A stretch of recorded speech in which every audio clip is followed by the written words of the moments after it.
حضرت عیسیٰ علیہ السلام کا ایک گاؤں سے گزر ہوا۔ وہاں کے لوگوں نے کہا، یہاں پر ایک دھوبی ہے، وہ ہمارے کپڑے چرا لیتا ہے، ہم اسے تنگ آ چکے ہیں، ابھی وہ کپڑے دھونے کے لیے گیا ہوا ہے۔ حضرت عیسیٰ علیہ السلام نے دعا کی، خدایا اس موذی کو وہیں ہلاک کر دے۔ وہ دھوبی اپنے ساتھ 3 روٹیاں لے گیا تھا۔ وہاں پر ایک فقیر آیا، فقیر نے دھوبی سے کھانا مانگا۔ دھوبی نے ایک روٹی فقیر کو دے دی۔ فقیر نے کہا کہ جیسے تو لوگوں کے کپڑے صاف کرتا ہے، خدا تیرے دل کو پاک و صاف کر دے۔ دھوبی نے اس کو ایک اور روٹی دے دی۔ فقیر نے کہا کہ الہی اس کو سب بلاؤں سے محفوظ رکھنا۔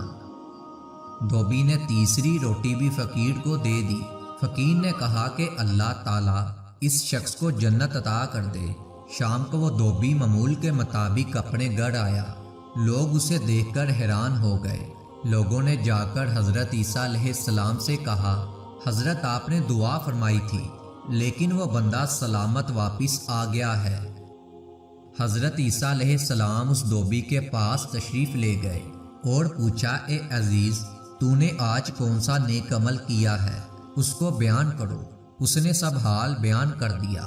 اللہ تعالیٰ نے حضرت جبریل علیہ السلام کو حضرت عیسیٰ علیہ السلام کے پاس بھیجا اور وحی کی کہ دھوبی سے کہو کہ کپڑوں کا گٹھا کھولو۔ جب گٹھر کھولا تو اس میں سے ایک سانپ نکلا جس کے منہ پر مہر لگی تھی۔ آپ علیہ السلام نے کہا کہ اے سانپ، تمہیں اللہ تعالیٰ نے اس شخص کو ہلاک کرنے کو بھیجا تھا، تو نے اسے ہلاک کیوں نہیں کیا؟ سانپ نے عرض کیا، اے خدا کے نبی، میں نے چاہا تھا کہ اس کو کاٹوں، مگر وہ 3 روٹیاں جو اس نے راہ خدا میں دی تھی، ان کی وجہ سے فرشتے نے میرا منہ بند کر کے مہر لگا دی۔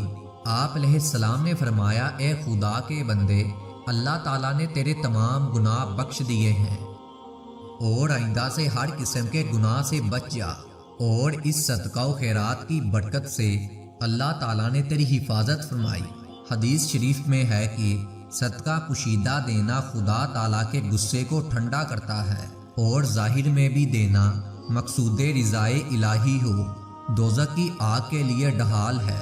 سیدنا علی رضی اللہ تعالیٰ عنہ راوی ہیں کہ حضور اقدس صلی اللہ علیہ وآلہ وسلم نے فرمایا، خدا کی راہ میں خرچ کرنے میں جلدی کرو، یعنی موت یا بیماری سے پہلے صدقہ دو، کیونکہ صدقہ دینے سے بلاؤ مصیبت نہیں بڑھتی، یعنی کہ خدا کی راہ میں خرچ کرنے سے بلائیں ٹلتی ہیں۔